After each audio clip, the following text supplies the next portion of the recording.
देखो सुनो, हम बात कर रहे हैं यूनिवर्सल इंडिकेटर की। किसकी? Universal indicators. ठीक है, हम क्या बात कर रहे हैं?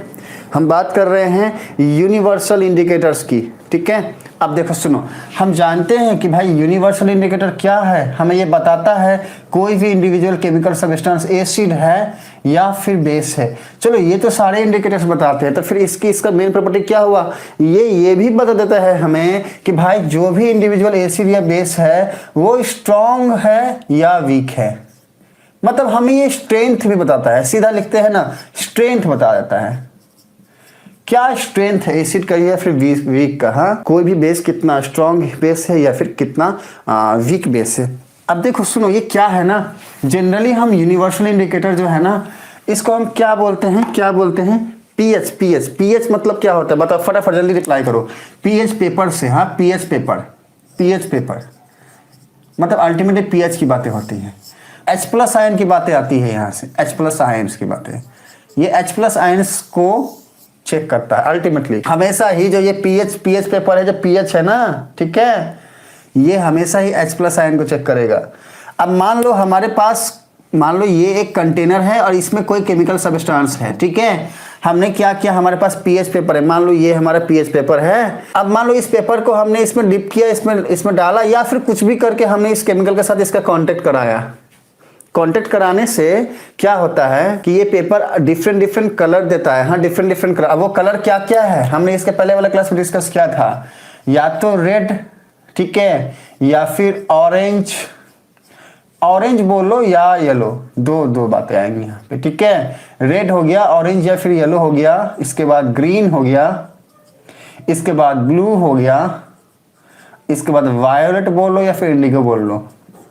तो अगर, ठीक है ना, अगर मान लो रेड आ गया, हमने ये पेपर डिप किया, इसमें इसके साथ कांटेक्ट कराया, कलर रेड आ गया, तो इसका मतलब क्या है? ये क्या इंडिकेट करेगा? अगर कलर, मान लो एक्चुअली क्या है ना, मैं आपको थोड़ा बताता हूं कि एक्चुअली मैटर क्या है। चलो ये पहले जानो। एक्चुअली क्या है ना कि ये जो हमारा पीएच पेपर है, हमने इसके साथ डिप किया, मतलब कांटेक्ट कराया इस केमिकल के साथ। कलर अगर रेड आया ना, तो हमने आपको इसके पहले क्लास में भी बोला था कि जैसे ही कलर रेड आएगा ना, तो हम समझेंगे वो स्ट्रॉन्ग एसिड है। और हम ये जानते हैं कि स्ट्रॉन्ग एसिड का जो पीएच होता है वो क्या भैया, लेस देन 3। अब जैसे ही लेस देन 3 आया ना, तो माइंड में एक ऑब्जर्वेशन आई कि भैया इसका H प्लस आयन ज्यादा होगा। Observation I, more H plus ion, greater H plus ion, H plus ion greater, ज्यादा होगा। तो इस तरीके से अब अगर H प्लस आयन ज्यादा होगा तो OH माइनस आयन कम होगा। अब ये लाइन हम क्या बोले, आगे समझोगे। अब देखो सुनो, थोड़ा सा हम जानते हैं इस पीएच पेपर के बारे में। आओ, अच्छा, अब ये जो बाकी सारी बातें हैं कि भैया ऑरेंज येलो होगा तो हमारा क्या होगा, हम आपको इसके पहले वाला क्लास में डिस्कस कर चुके हैं। डिफरेंट कलर अगर आएंगे तो फिर क्या क्या बातें होंगी, मतलब स्ट्रॉन्ग एसिड होगा कि वीक एसिड होगा, कि न्यूट्रल होगा, कि स्ट्रॉन्ग बेस होगा, कि वीक बेस होगा, और सारे का पीएच का जो लेवल है वो हम इसके पहले वाले क्लास में बच्चा डिस्कस कर चुके हैं।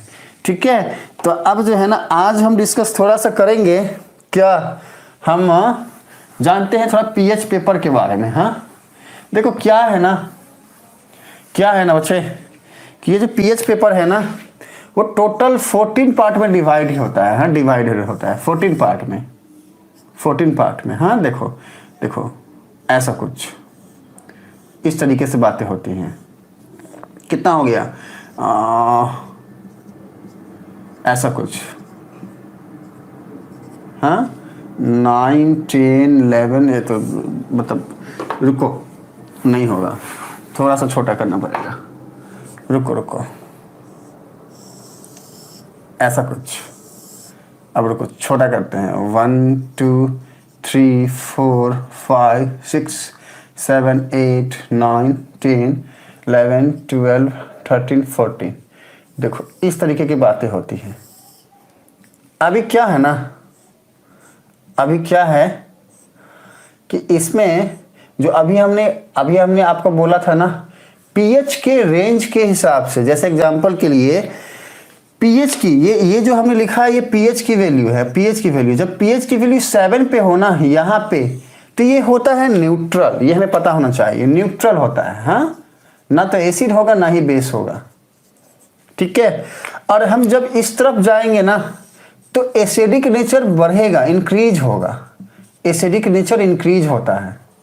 ठीक है, इस तरफ जाएंगे तो एसिडिक नेचर इंक्रीज होता है, इंक्रीज होता है। मीनिंग क्या है, देखो सुनो, जब अभी अभी हमने डिस्कस किया कि अगर 3 से लेस 3 तक इसके बीच में अगर पीएच हो तो कलर क्या होगा, इसका रेड होगा। ठीक है, ठीक उसी तरीके से अगर 3 से लेके 6 के बीच की बातें हो तो कलर क्या होगा, ऑरेंज होगा, ऑरेंज होगा, ऑरेंज बोल लो या येलो बोल लो, ये हमने पढ़ा था इसके पहले वाले क्लास में भी। ठीक है, 6 तक। और अगर मान लो 7 की बातें आ जाए तो न्यूट्रल होगा। मतलब कलर का डिस्ट्रीब्यूशन जो है ना अपने अपने हिसाब से, जो हमने इसके पहले क्लास में आपसे डिस्कस किया था, कलर का डिस्ट्रीब्यूशन उस हिसाब से यहाँ पे होता है। ठीक है, ये बातें जो है हम इसके पहले वाले क्लास में डिस्कस कर चुके हैं कि भाई कलर का कैसा क्या रेंज होता है, कि अगर लेस देन 3 होगा तो रेड होगा, अगर 3 से लेकर 6 के बीच में होगा तो ऑरेंज होगा, 7 पे आके न्यूट्रल हो जाएगा। इस तरीके से जो है हमने बातें डिस्कस की हुई है। अब देखो इस पे समझने वाली बात क्या है, समझने वाली बात ये है कि जैसे जैसे पीएच हमारा कम हो रहा है, 7 से कम हो रहा है, हमारा एसिडिक नेचर बढ़ता चला जा रहा है, उतना ही ज्यादा स्ट्रॉन्ग एसिड हो रहा है। और पीएच हमारा जैसे जैसे इंक्रीज हो रहा है, 7 से ज्यादा हो रहा है, तो हमारा बेसिक नेचर इंक्रीज हो रहा है, बेसिक नेचर। अब एक पॉइंट यहां पे आता है, वो ये कि अच्छा सर अभी अभी आपने बोला कि जो पीएच है वो H+ आयन को अल्टीमेटली H+ आयन के कंसंट्रेशन को चेक करता है कि भाई किसी भी, और हमारे बच्चे यहाँ पर रिप्लाई भी कर रहे हैं, वेल डन बच्चे, किसी भी जो भी हमारे पास गिवन सब्सटेंस है, कुछ भी केमिकल सब्सटेंस है, उसके अंदर में उसका H+ आयन को चेक करता है। तो यहाँ पर एक काउंटर क्वेश्चन ये आता है कि भाई एसिड का मतलब हम जानते हैं विच गिव्स H+ आयन, तो फिर वो बेस को कैसे बताता है? अगर H+ आयन को चेक किया तो फिर बेस को कैसे बता पाया? एक बात हमेशा हमें दिमाग में रखना है कि भाई हम कहते हैं भले ही कि अगर एसिड है तो वो H+ आयन देगा, तो इसका मतलब ये नहीं है कि सब H+ आयन की बातें होंगी, वहां पर OH- आयन ना के बराबर होगी। अगर बहुत ज्यादा स्ट्रॉन्ग एसिड है तो OH- आयन बहुत ही कम होगा। इसको एक चार्ट से समझते हैं। हाँ, इसको एक चार्ट से समझते हैं। आओ देखो सुनो, एक चार्ट से समझते हैं। देखो सुनो, एक चार्ट बनाते हैं, इसी के नीचे बनाते हैं, इसी के नीचे बनाते हैं, इसी के नीचे बनाते हैं। देखो सुनो, एक चार्ट से इसको समझते हैं। हाँ, एक चार्ट बना के इसको समझेंगे। लो छोटे में ही समझ जाओ, इसको हटा दो। देखो सुनो, इस वाले पॉइंट को ना हम 7 बोलते हैं, ये न्यूट्रल वाला पॉइंट हो गया। ठीक है, ये हो गया हमारा न्यूट्रल, ये हो गया न्यूट्रल, ये क्या हो गया, न्यूट्रल हो गया। अभी क्या हो रहा है ना, ये बातें जो है ना कुछ इस तरीके से आती हैं। अब देखना ध्यान से बच्चे, ये जो ब्लॉक है ना, ये वाला ब्लॉक, इसको देखो ध्यान से, ये वाले ब्लॉक को ना हम बोलते हैं कि भैया तुम्हारे पास H+ आयन है, और ये वाले ब्लॉक को हम बोलते हैं तुम्हारे पास OH- आयन है। ध्यान से देखना, ये पूरा का पूरा H+ हो गया और ये पूरा का पूरा OH- हो गया, ये पूरा का पूरा H+ हो गया। अब देखो ध्यान से, ये पॉइंट हो गया 7, और इसी तरीके से जो बातें हैं ये आई 14 तक, और ये आ गया 0 बोलो 1 बोलो जो भी बोलो। ठीक है, यहां तक आ गया। अब देखो ध्यान से, हमारा पीएच जैसे जैसे कम हो रहा है, ऑब्वियसली पीएच जो है कम हो रहा है। ठीक है, H+ आयन देखो पहले इतना था, अब इतना हुआ, अब यहाँ पे इतना हो गया, वो धीरे धीरे बढ़ रहा है। H+ आयन क्या हो रहा है, बढ़ रहा है। देखो ध्यान से, अब जैसे जैसे H+ आयन बढ़ रहा है, हम क्या बोलेंगे कि यहां से इस तरफ अगर लेफ्ट आएंगे तो एसिडिक प्रॉपर्टी भी बढ़ेगी, एसिडिक प्रॉपर्टी भी बढ़ेगी, बढ़ेगी। एसिडिक प्रॉपर्टी इंक्रीज होगा। लेकिन उसी टाइम में देखो ध्यान से, जहां पर H+ आयन कम था वहीं पर OH- आयन ज्यादा था। ठीक है, OH- आयन ज्यादा था, लेकिन धीरे धीरे OH- आयन कम होना स्टार्ट हो गया, और यहां पर देखो बहुत ही कम हो गया। तो मीनिंग क्या है कि कोई भी एक सब्सटेंस के अंदर में दोनों बातें होती है, H+ आयन भी OH- आयन भी। तो ये है H+ आयन और ये है OH- आयन। देखो सुनो, जैसे जैसे हमारा पीएच कम हो रहा है, इस पार्टिकुलर पॉइंट पे यहाँ पे H+ आयन कम था, लेकिन धीरे धीरे बढ़ना स्टार्ट हो जा रहा है।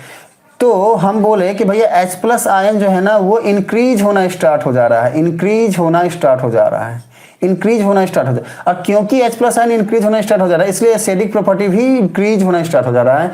ठीक उसी टाइम पे OH- आयन देखो कम हो रहा है। तो इसका मीनिंग ये हुआ कि जो सब्सटेंस जितना ज़्यादा एसिडिक है उसका H+ आयन उतना ज़्यादा होगा, OH- आयन उतना कम होगा। ठीक उसी तरीके से जो सब्सटेंस जितना ज़्यादा बेसिक है, अब जैसे मान लो ये बेस की तरफ जाएगा ना, यहाँ पे बेसिक प्रॉपर्टी इंक्रीज होगी, 7 से अगर आगे जाते हैं तो बेसिक प्रॉपर्टी इंक्रीज होगी। अब देखो यहाँ पर OH- आयन बढ़ना स्टार्ट हो गया, इंक्रीज होना स्टार्ट हो गया है, लेकिन इसी पार्टिकुलर टाइम में H+ आयन पहले ज़्यादा था, अब देखो बहुत कम होना स्टार्ट हो गया, कम होना स्टार्ट हो गया, कम होना स्टार्ट हो गया, देखो कम होना स्टार्ट हो गया है। तो ऑब्जर्वेशन ये आई कि एक ही पार्टिकुलर पॉइंट में अगर H+ आयन ज़्यादा है, मतलब वो सब्सटेंस एसिडिक है, अगर वो एसिडिक है, अगर वो स्ट्रॉन्ग एसिडिक है, तो उसमें बहुत ही कम होगा OH- आयन। ये हमारी ऑब्जर्वेशन है। अगर कोई सब्सटेंस बेसिक है तो उसमें OH- आयन ज़्यादा होगा। तो यहाँ से हमारा ऑब्जर्वेशन ये आया कि जब हमारा यूनिवर्सल इंडिकेटर क्या करता है, चेक करता है, और चेक करके हमको बताता है कि भाई जो हमारा H+ आयन है वो ज़्यादा आया है, तो इसका मीनिंग ये हुआ कि H+ आयन ज़्यादा है, मतलब वो सब्सटेंस एसिडिक है। ठीक है, और अगर H+ आयन हमारा कम आया तो वो बेसिक है, मतलब वहाँ पर OH- आयन ज़्यादा होगा। अच्छा सुनो, हमें जो है ना एक बहुत ही अच्छा क्वेश्चन पूछा था, हाँ, लेमन जूस। पहले ये बताओ लेमन जूस का पीएच कितना होता है, एक एक करके क्लियर करते हैं। हाँ, लेमन जूस का पीएच कितना होता है, कोई बताएगा क्या? इसका पीएच 2.2 है, तो ये कौन सा एसिड हुआ बताइए, ये कैसा एसिड हुआ, एसिड हुआ या नहीं हुआ? पीएच 2.2 है तो ये बेस तो नहीं होगा, एसिड ही होगा। अगर एसिड होगा तो कौन सा एसिड होगा बताइए, अगर एसिड होगा तो कौन सा एसिड होगा, जल्दी बताइए, रिप्लाई करिए बच्चे। अगर एसिड होगा तो कौन सा एसिड होगा, रिप्लाई करिए। स्ट्रॉन्ग एसिड होगा, स्ट्रॉन्ग एसिड हुआ, स्ट्रॉन्ग हुआ। तो अब हमको ये बताओ कि लेमन जूस स्ट्रॉन्ग एसिड है तो हम उसको कैसे खाते हैं भाई? स्ट्रॉन्ग एसिड है तो मुंह नहीं जल जाना चाहिए, बताओ। स्ट्रॉन्ग एसिड है तो मुंह नहीं जल जाना चाहिए। क्या नींबू जो है उसको कभी भी आप कुछ मत करो, एक नींबू लो और उसको पूरा खाने की कोशिश करो बिना रुके, खा पाओगे क्या? दांत आपका साथ नहीं देगा, कभी भी नहीं देगा। हम मुंह कैसा कैसा हो जाएगा। हम नींबू को हमेशा, नींबू का जो अचार बनाते हो क्या करते हो, चटनी के जैसा हल्का ऐसे टच करते हैं ना, हमारे टंग के, हमारे जीभ के ऊपर में जो वाटर पानी पानी थूक थूक जो है ना, वो क्या करता है, उसको डाइल्यूट कर देता है। वो स्ट्रॉन्ग एसिड रहता कहाँ है, इस चीज़ को समझिए। वो स्ट्रॉन्ग एसिड रहता कहाँ है? वो जैसे जीभ पे गया, एक बार में पूरा नींबू पहली बात तो खा ही नहीं पाते। कोई है यहाँ पे जो खाए? अब वो कोई जबरदस्ती कंपटीशन में गया, हम तो खा कर दिखाएंगे, खा दे तो बात अलग है। हाँ बाकी तो भगवान भोले जो हैं वो विष भी पी जाते हैं, तो बात अलग है। कोई भोले हो यहाँ पे शंकर तो बात अलग है।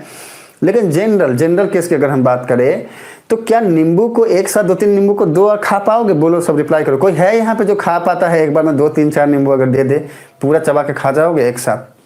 कोई हो तो फिर बोलो, हमें जानकारी मिलेगी। और क्या, बोलिए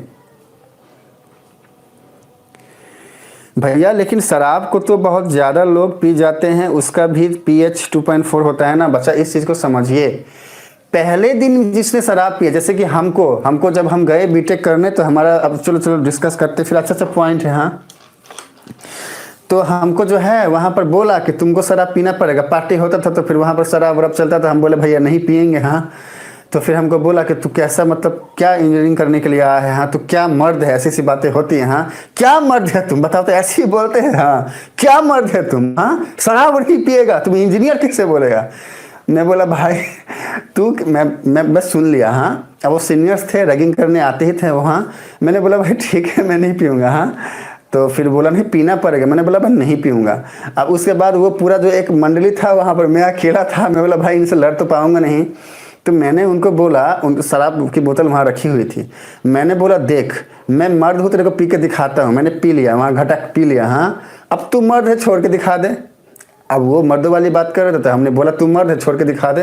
अरे मर्दानगी का मतलब ये थोड़ी ना है कि सिर्फ पीना आता है, छोड़ना भी आना चाहिए। हाँ, तो छोड़ के दिखा। अब वो था 1 नंबर का शराबी, वो कभी छोड़ नहीं पाया। तो मैंने बोला कि भाई देख मैं तो मर्द हूँ, तू क्या है देख ले। ठीक है, तो अब इस पॉइंट को हम समझते हैं कि भाई ये शराब वाली बात है क्या।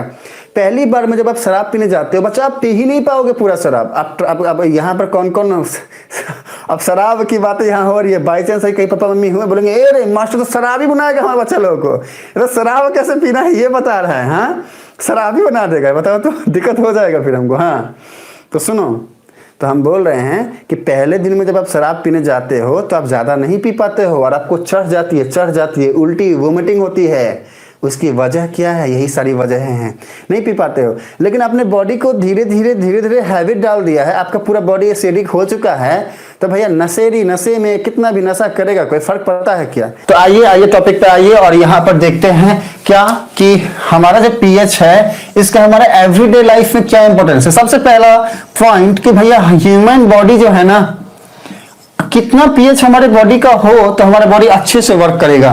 फिर से सुनो, हमारे बॉडी का पीएच कितना हो, ह्यूमन बॉडी का पीएच कितना हो तो हमारा बॉडी जो है अच्छे से वर्क करेगा। देखो अलग अलग किताबों में अलग अलग बातें दी गई है।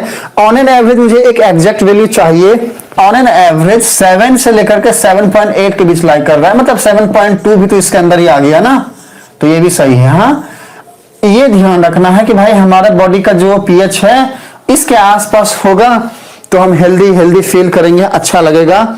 अगर इसके आसपास नहीं है तो फिर हम जो है मतलब अनहेल्दी फील करेंगे, हमें अच्छा नहीं लगेगा। तो ये पॉइंट आपको ध्यान रखना है। हाँ, इसको ध्यान रखना है। तो this is our first point. हमें ध्यान रखना है कि हमारे बॉडी का, ह्यूमन बॉडी का जो पीएच है वो इतना होना चाहिए। अच्छा सुनो मेरी बात, हमने एक वर्ड सुना है एसिड रेन। तो रेन का, वर्षे के पानी का पीएच कितना हो जाने के बाद हम कहते हैं कि वो एसिड रेन है। मीनिंग ये है कि अगर हम एसिड रेन की बात पूछे, एसिड रेन, अगर मैं एसिड रेन की बात करूं, ठीक है, जैसे ही हमारा जो पीएच है ना वो 5.6 से छोटा हो जाए, कम हो जाए, हम बोलेंगे क्या कि वो एसिड रेन है। ठीक है, याद रखना कि पीएच जो है ना 5.6 से जैसे ही कम जाने लगा तो हम क्या बोलेंगे? एसिड रेन है। हाँ, अब जो वर्षा होगा उसको हम बोलेंगे कि वो एसिड रेन है। इसको दिमाग में रखना है, बैठाना है। सारे पॉइंट्स आपके माइंड में होने चाहिए। अब देखो एक और पॉइंट देखो, अरे पता है आपको, हम एक वर्ड जब आता है HCl, हाइड्रोक्लोरिक एसिड, तो हमारे मन में आता है ये स्ट्रॉन्ग एसिड है। HCl क्या है? स्ट्रॉन्ग एसिड है या फिर वीक एसिड है कि स्ट्रॉन्ग एसिड है? वेल डन बच्चे, ये वेल डन। अब होता है स्ट्रॉन्ग एसिड जैसे ही आता है तो हमारे माइंड में एक लॉजिक आता है, भाई स्ट्रॉन्ग एसिड है ना भैया, इसको तो हम छुएंगे नहीं, हम तो जल जाएंगे। आपको पता है हमारे स्टोमक का, हमारे पेट है ना, वो कौन सा एसिड रिलीज करता है? हमारा जो पेट है ना, ये कौन सा एसिड प्रोड्यूस करता है? Do you have any idea बच्चे कि हमारा जो स्टोमक है, पेट है ना, क्या करता है? ये कौन सा एसिड प्रोड्यूस करता है? HCl करता है।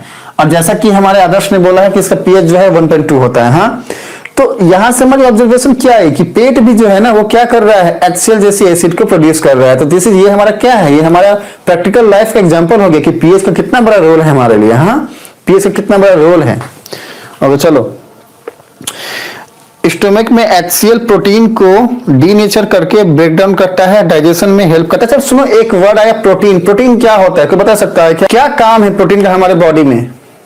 हाँ, हम बोलते हैं ना प्रोटीन पाउडर ले लेंगे हम। हाँ, ऐसे बोलते हैं जिम जा रहे भाई, जिम जा रहे, बॉडी बनाएंगे हम अच्छे से। हाँ, हम प्रोटीन पाउडर खाएंगे। प्रोटीन पाउडर क्या है, रोल क्या है इस प्रोटीन का? हाँ, तो तीन वर्ड आते हैं। सुनो, टॉपिक उठाए तो थोड़ा सा डिस्कस करते हैं। हाँ, अच्छा पॉइंट है। देखो, एक तो होता है प्रोटीन, दूसरा होता है कार्बोहाइड्रेट, और तीसरा होता है आपका फैट वर्ड से सब घबराते हैं, बोलते भैया फैट नहीं चाहिए, और सब बोलते हैं भैया प्रोटीन। तो रोल क्या है इसका, क्यों जरूरी है प्रोटीन? हम जो जाते हैं ना जिम में, वहां पर हम डंबल उठाते हैं, तो फिर हम बोलते हैं भैया हम तो बॉडी बना के आएंगे। क्या होता है, बातें होती क्या है? एक्चुअली हमारे जो बोन्स होते हैं ना, जब हम वेट उठाते हैं या फिर एक्सरसाइज करते हैं, तो ये जो हमारे बोन्स है ना वो ब्रेक होते हैं बच्चे, वो टूटते हैं, तभी जाके हमको पेन होता है। हाँ, तभी जाके हमको पेन होता है। तो उस टाइम में क्या है, जैसे मान लो ये हमारा बोन है, ये मान लो हमारा बोन है, ये दोनों बोन आपस में जुड़े हुए हैं, ऐसा मान के चलते जुड़े हुए हैं। एक्सरसाइज करने से ये ब्रेक डाउन होते हैं, ये टूटते हैं, और इनके बीच में एक गैप आता है, ऐसा गैप आता है, ऐसा गैप आता है। प्रोटीन का काम क्या है ना, इसी गैप को भरना। यहां पे आके प्रोटीन बैठ जाते हैं और इस गैप को भरते हैं। अब देखो, बोन पहले जहां पे ये पूरा छोटा बोन था, अभी इतना स्पेस बढ़ गया। तो प्रोटीन बेसिकली क्या किया कि जो मसल ब्रेक डाउन हो रहा है, टूट रहा है, उसको फिल करने का काम करता है। यही काम प्रोटीन का होता है, और इसलिए प्रोटीन बहुत कॉस्टली होता है। क्यों कॉस्टली होता है? क्योंकि हमको आसान तरीके से मिलते नहीं है। इसलिए हम नॉन वेजिटेरियन जो होते हैं ना, जो मांस वांस खाते हैं, जैसे हम भी खाते थे, आज से 3-4 साल पहले की बात है, बॉडी बॉडी बनाने का शौक था तो चिकन विकन मीट वीट पूरा चलता था हमारा। हाँ, 12-12 अंडे रोज के हमारे डाइट में होता था, 12 अंडे रोज के, 200-300 ग्राम चिकन रोज का। तो ये चीजों के लिए जो है ना हम इन नॉनवेज के यूज करते हैं। तो एक वर्ड आप सबसे हम बात करते हैं। चलो, अब टॉपिक उठा है बायो का, टॉपिक हम बायोलॉजी में डिस्कस करते हैं, ये करेंगे भी, ठीक है। इवन लाइव प्रोसेस में हो सकता है ये मैं आपसे डिस्कस करूं। तो एक वर्ड है lean protein. Do you have any idea बच्चे, लीन प्रोटीन क्या होता है? लीन प्रोटीन क्या होता है पता है? ये जो लीन प्रोटीन होता है ना, कोई भी खाने की कोई भी चीज, उसके अंदर में तीनों बातें होती हैं। प्रोटीन भी होता है, कार्बोहाइड्रेट भी होता है, फैट भी होता है। आप कोई भी सामान बाहर से जो लेके आते हो ना, देखो उसके ऊपर में जो है ना इंग्रेडिएंट्स लिखा होता है, उसके अंदर दिखेगा आपको ऐसा इतना कार्बोहाइड्रेट है, इतना प्रोटीन, इतना फैट है। तो कोई भी खाने की चीज जो होती है ना, वो 3 चीजों से मिलके ही बनी होती है। जैसे एग्जांपल के लिए दूध जो होता है, दूध को जब आप फाड़ते हो तो 2 बातें होती है, एक निकलता है छेना और एक निकलता है पानी। ये हम डिस्कस कर चुके हैं 9th वाले बैच में, एक वीडियो डाले हुए थे, शायद आपने देखा होगा। पानी वाले पार्ट में प्रोटीन होता है, छेना वाले पार्ट में कार्बोहाइड्रेट एंड फैट होता है। ठीक इसी तरीके से जो ये नॉन वेजिटेरियन चीजें हैं, चिकन हो गया, फिश हो गया, इसके अंदर में लीन प्रोटीन होता है। लेकिन चिकन में किसमें? चिकन ब्रेस्ट में होता है, याद रखना। लेकिन हम जनरली क्या खाते हैं? चिकन लेग खाते हैं। लो सुनो, जो नॉन वेजिटेरियन हो, हम अब नहीं है, हम छोड़ चुके हैं खाना। उसके पीछे का कुछ लॉजिक है, वो कभी बाद में डिस्कस करेंगे कि हम क्यों नहीं खाएं, हमें क्यों नहीं खाना चाहिए, तो कभी बाद में डिस्कस करेंगे। अभी फिलहाल सुनो कि ये जो चिकन है ना, चिकन लेग जो है ना, चिकन लेग जो है ना, ये कार्बोहाइड्रेट एंड फैट का मेन सोर्स होता है। यहां से हमें लीन प्रोटीन कभी नहीं मिलता। और चिकन लेग से हमें कैंसर जैसी बीमारियां भी होती है बच्चे। चिकन ब्रेस्ट से हमें लीन प्रोटीन मिलता है। लीन प्रोटीन का मीनिंग ये हुआ कि लगभग 95 से ज्यादा % उसमें प्रोटीन है। मतलब लगभग आपका जो है 95-98% के आसपास उसमें सिर्फ प्रोटीन मिलेगा आपको, जो कि बहुत ज्यादा कॉस्टली होता है। इसलिए मार्केट में जो है प्रोटीन के नाम पे बहुत सारे डब्बे बिकते हैं, काफी कॉस्टली होते हैं वो। तो ये सारी बातें जो है ना आपके जनरल अवेयरनेस के लिए भी बहुत ज्यादा जरूरी है। हाँ? इसको हमें जानना चाहिए और ये मैं डिस्कस करूंगा, चाहे आपके सिलेबस में हो या ना हो, साइड से कभी डीप में इन सारी बातों के बारे में डिस्कस करूंगा। अब टॉपिक को आगे बढ़ाते हैं। तो ये तुम हटो रे, प्रोटीन कार्बोहाइड्रेट हम जानेंगे तुम्हारे बाद में जानेंगे। आते हैं टॉपिक पे। सुनो, अच्छा पता है कि एक डिजीज होता है टूथ डीके। क्या होता है पता है? What is tooth decay? क्या होता है ये क्या होता है? सुनो, ये क्या होता है और ये कब होता है? पीएच का वैल्यू क्या होगा तो फिर टूथ डीके जैसी बीमारी होगी। पीएच जब 5.5 होता है ना बच्चे, तो हमारे दांतों के अंदर में एक बीमारी होती है, हाँ, दांत सड़ने की बीमारी। ठीक है, और इसको अगर ठीक करना हो, मान लो किसी को हो गया, देखो इसको पहले बात कोशिश करो ना हो, अगर हो गया ना तो फिर डॉक्टर के पास जाओ। बाकी घर के अंदर में अगर आप जो नमक होता है ना, नमक सॉल्ट पढ़ाएंगे हम यहाँ पे, हाँ, और तेल को लगा कर सुबह दोपहर शाम 3 टाइम अगर आप करो तो फिर ये बीमारी जो है इससे आप बच सकते हैं। इनको होने ही मत दो। बाकी तो अभी बहुत सारी बातें हैं, हम कभी डिस्कस करेंगे। तो की पॉइंट क्या आया कि भैया टूथ डीके कब होगा? जब पीएच हमारे दांत का 5.5 से कम हो जाए। कब हो जाए? हाँ, आपको पता है कि ये जो पीएच है ना, ये पीएच जो है ना, इससे जो एनिमल्स है, जो जानवर हैं, वो अपना खुद का सेल्फ डिफेंस भी करते हैं। हाँ, अपना खुद का सेल्फ डिफेंस ऑफ एनिमल। ध्यान रखना। कोई एक एग्जांपल देके मुझे बता सकता है पीएच का self defence of animal? Self defence of animal. आपको पता है एक बात सुने हो कि ये जो हनी बी है ना, मधुमक्खी, हम छोटी सी स्टोरी बताते हैं कि एक बार हमारे घर के अंदर में जो मधुमक्खी ने जो खोता लगाया था, मतलब खोता लगाया, मधुमक्खी ने खोता लगाया है। हाँ, मतलब मधुमक्खी ने अपना घर बनाया है। बेचारा घर बनाते हैं, हम बोलते खोता लगाते हैं। हाँ, बहुत दिक्कत वाली बात होती है। तो हमको क्या हुआ ना कि एक बार कहीं से मधुमक्खी आया, हाथ में काट लिया। हम बोले, हम बच्चे थे, बहुत बच्चे थे, हमको कोई समझ था नहीं। हम बोले तुम हमको काट दिया? अरे हम भी तुमको काटेंगे। हम सारा मधुमक्खी का जो था ना, उसको पीट पीट के सबको भगा दिया वहां से। बताओ, हम गलत किया। अब हमको रियलाइज हो रहा है, कुछ मधुमक्खी उसमें मर गई, ये हमसे पाप हुआ था, गलती हुआ था। लेकिन हमें कुछ समझ था ही नहीं, हम बच्चे थे, हमको कोई समझाने वाला था नहीं, कोई कुछ बताया नहीं, हम ऐसा कर दिए। आप सब करना मत। लेकिन क्या हुआ था कि जब वो काटा था ना, बहुत बहुत पेन होता है। पता है जो मधुमक्खी काटती है, जो डंक मारती है, जो उसके स्टिंग होते हैं, उस स्टिंग से कौन सा एसिड निकलता है? सुनो मेरी बात को, उस स्टिंग से हनी बी की जो स्टिंग होता है ना, हनी बी के जो स्टिंग होते हैं ना, इस स्टिंग से कौन सा एसिड निकलता है? फोमिक एसिड बोलते हैं। और इसी फोमिक एसिड को हम क्या बोलते हैं? मिथानोइक एसिड बोलते हैं। ये ध्यान रखना, ये नाम ध्यान रखना। इसका पीएच कितना होता है पता है किसी को? ये अप्रोक्सीमेट जो है ना 3 के आसपास लाई करता है, 3 के आसपास। कहीं कहीं पे 2.91 देखोगे, हाँ 2.91 देखोगे कहीं पे, मतलब 3 के अराउंड, ये दिमाग में रखना है। हाँ 2.91 ध्यान रखना। चलो कोई नहीं, 2.8 से लेकर 2.9 के बीच में, मतलब 3 के आसपास लाई करेगा, 2.91, ठीक है, 3 के आसपास लाई करेगा। तो ये जो है ना, हमने देखा क्या कि भैया बीपीएस जो है ये बहुत परेशान करता है, बहुत परेशान करता है।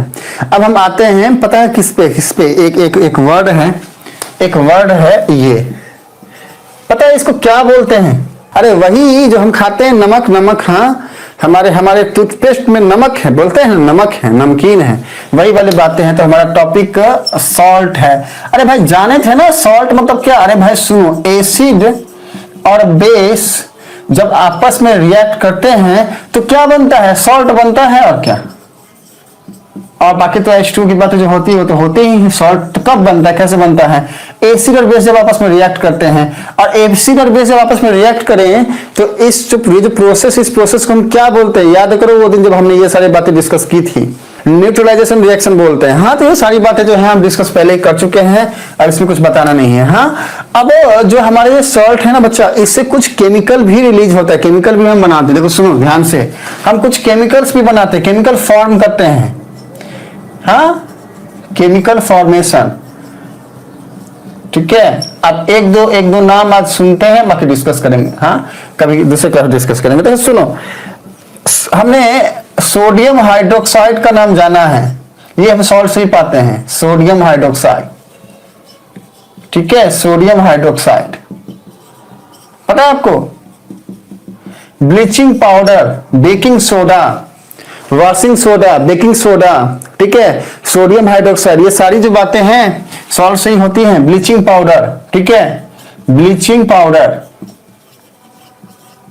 Okay, washing soda, washing soda, ठीक है ना, वॉशिंग सोडा।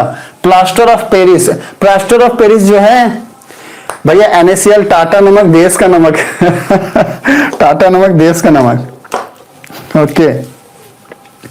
चलो तो टाटा नमक, देश का नमक, ठीक है ना। तो ये सारी जो बातें हैं ये हम जो है ना सॉल्ट से ही करते हैं, पाते हैं, ओके। तो अब आज जो है टॉपिक को हम यहीं पे विराम देंगे, अल्प विराम देंगे।